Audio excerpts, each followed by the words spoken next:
بہار شریعت میں ہے کہ 5 چاند دیکھنے کی کوشش کرنا یہ واجب علی الکفایہ ہے، اور یہ 5 لگاتار ہے: شعبان المعظم، رمضان المبارک، شوال المکرم، ذوالقعدۃ الحرام اور ذوالحجۃ الحرام۔ یہ 5 مہینے، 3 ماہ تو ایسے ہیں کہ وہ عبادات کے حوالے سے ظاہر ہیں۔ لازم بات ہے کہ رمضان کا چاند اس لیے ضروری ہے کہ پتہ چلے کہ رمضان کب شروع ہو رہا ہے، تاکہ روزہ رکھا جا سکے، تراویح پڑھی جا سکے، اس کا آغاز کر دیا جائے۔ اور شعبان المکرم کا چاند تو اس سے بھی زیادہ اہم ہے کہ رمضان کو ختم کیا جائے یا نہیں، عید کی جائے یا نہیں، اس کے لیے شوال کا چاند دیکھنا بھی واجب ٹھہرا، واجب علی الکفایہ۔ اور ذوالحجہ کا چاند اس لیے ضروری ہے کہ اس میں حج ہے اور قربانیاں ہیں، تو اس کے لیے بھی اپنے جو ہے وہ چاند کا دیکھا جانا لازم ٹھہرا۔ تو یہ باقی 2 مہینے کیسے آ گئے، شعبان کا اور ذوالقعدہ کا؟ تو علماء کرام ارشاد فرماتے ہیں شعبان کا اس لیے کہ شعبان کا چاند دیکھا ہوگا تو ہی تو انسان فیصلہ کرے گا کہ شعبان کی 29 یا 30 کب ہے۔ تو چاند اگر دیکھا ہی نہیں ہوگا تو اس کو تو پھر یہی نہیں پتا کہ آج شعبان کی 29 ہے یا 28 ہے یا 30 ہے۔ اگر دیکھا ہوگا تو پھر اس کو پتا ہوگا کہ ہاں بھی آج شعبان کی 29 ہے۔ اگر نظر آ جائے تو کل پہلا روزہ ہے، اور اگر نظر نہیں آئے تو پھر بحکم حدیث ہم جو ہے 30 کا عدد پورا کریں گے، اور 30 کا مہینہ 30 شعبان کرنے کے بعد رمضان کا آغاز کریں گے۔ تو یوں شعبان کا بھی ضروری ہو گیا، اور ذوالقعدہ کا بھی اسی لیے ضروری ہے کہ اگر ذوالقعدہ کا نہیں دیکھیں گے تو پھر ذوالحجہ کے چاند کا فیصلہ کیسے ہوگا کہ آج ذوالقعدہ کی 29 تاریخ ہے یا 30؟ وہاں بھی یہی معاملات پیش آئیں گے۔ لہذا یہ 2 مہینے جو ہیں یوں چاند دیکھنا واجب علی الکفایہ ٹھہرا۔ اچھا، یوں تو سوچتے ہیں کسی نے چاند دیکھ لیا ہوگا، لیکن یاد رکھیں کہ بعض اوقات چاند کی گواہی دینا یہ ضروری ہو جاتا ہے۔ ایک پردہ دار اسلامی بہن پر بھی واجب ہو جاتا ہے کہ وہ مفت اپنے جو ہے وہ قاضی تک پہنچ کر اپنے جو اس کی گواہی دے، اور اگر شوہر اجازت نہ دے تب بھی وہ جا سکتی ہے۔ اہم یہ معاملہ ہے، ہم اس کو یوں نظر انداز کر دیتے ہیں۔ تو پیارے اسلامی بھائیوں، ہمیں چاند دیکھنے کی کوشش کرنی چاہیے، اور اس کا لوگوں کو بھی ذہن دینا چاہیے، اہل علم حضرات کو بھی اور عوام کو بھی، خاص کر جو خاص مہینے ہیں آپ جمعے کے بیانات میں بھی ان چیزوں کو لائیں کہ دیکھیں جی فلاں تاریخ کو 29 شعبان ہے، تو آپ سب چاند دیکھنے کی کوشش کیجیے گا۔ ہلال نئے چاند کو کہتے ہیں، کریسنٹ،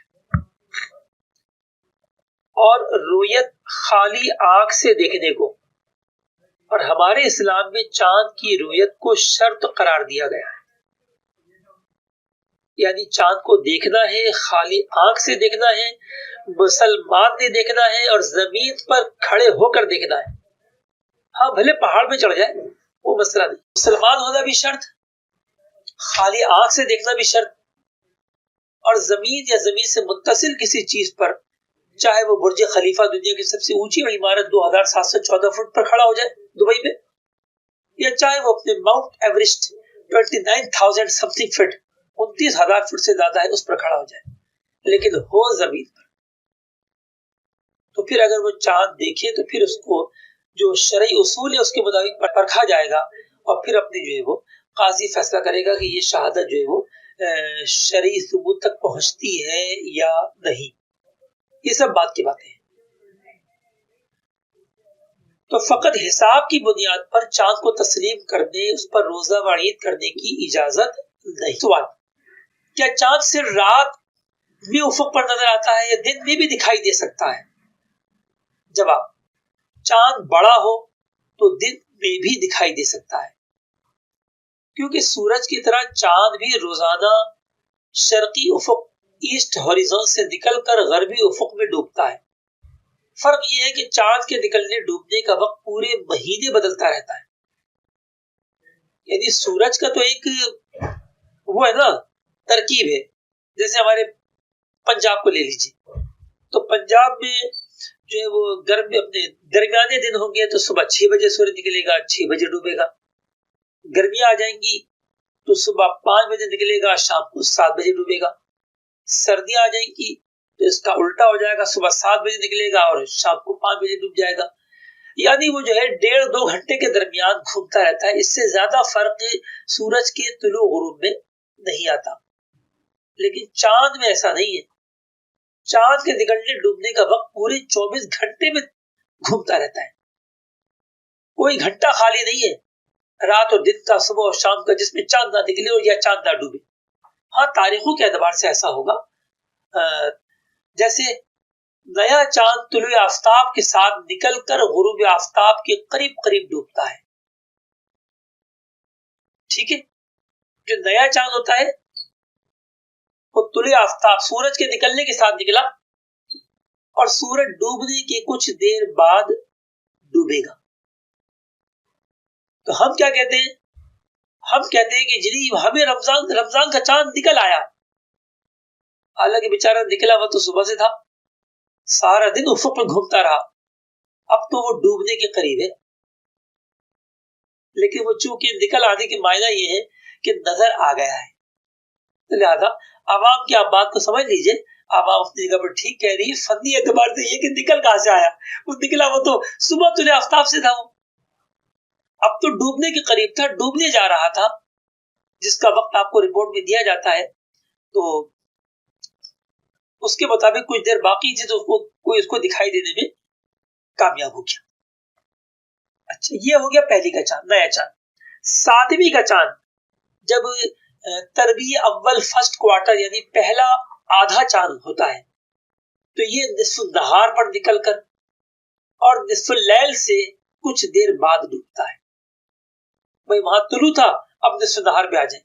اب آپ باقی درمیان میں سمجھ لیجئے کہ فرض کریں کہ سورج 6 بجے نکل رہا تھا، 6 بجے ڈوب رہا تھا، تو پہلا چاند 6 بجے نکلا اور 7ویں کا چاند دوپہر 12 بجے نکلا. تو درمیان میں وہ اپنا وقت بدلتا چلا گیا نا. ٹھیک ہے، اپنی پوزیشن کو چینج کرتا گیا. یعنی 6 بجے نکلا تو پھر اگلے دن جو 7 بجے کے قریب نکلا، پھر 8 بجے کے قریب، پھر 9، اس طرح وہ بڑھتا چلا گیا. تو جو 7ویں کا چاند ہوتا ہے وہ نصف النہار پر طلوع ہو کر آدھی رات سے کچھ دیر بعد ڈوب جاتا ہے. یہی وجہ ہے کہ جو شروع کے جو چاند ہوتے ہیں یہ ہمیں فجر میں، تہجد میں دکھائی نہیں دیتے آدھی رات کے بعد، کیونکہ یہ آدھی رات یہ اس سے پہلے ڈوب چکے ہوتے. اچھا، اب 14ویں کا چاند، 14ویں کا چاند غروب آفتاب کے ساتھ نکلتا ہے اور طلوع آفتاب سے کچھ دیر بعد ڈوبتا ہے. یعنی پوری رات چمکتا ہے. چاند بھی بڑا ہوتا ہے، روشن ہوتا ہے اور پوری رات بھی رہتا ہے. سبحان اللہ. اور جو چاند روشن نہیں ہوتا، زیادہ چھوٹا ہوتا ہے اور وہ رہتا بھی کم رات کے حصے میں، اس کا حصہ زیادہ رات دن میں شامل ہوتا ہے. بہر جو اللہ نے پسند فرمایا. اب ایک سوال ہے کہ آدھے سورج چاند کے مقابلے میں پورے چاند کی روشنی کتنے گنا ہوتی ہے؟ تو قیاس یہ کہتا ہے کہ بھئی آدھے کے مقابلے میں پورا چاند جب ڈبل ہے تو روشنی بھی ڈبل ہونی چاہیے. لیکن سائنس اس کا جواب دیتی ہے کہ نہیں جناب، روشنی 9 گنا ہوگی، 9 ٹائمز. فرض کریں کہ جو آدھا چاند ہے اس کی روشنی 1,00,000 واٹ ہے، ایک مثال لے رہے ہیں ہم. تو جو پورا چاند یہ 2,00,000 واٹ نہیں ہوگی، 9,00,000 واٹ ہوگی. یعنی بڑا چاند روشن بھی زیادہ ہوتا ہے، اس کی چمک دمک بھی زیادہ ہوتی ہے.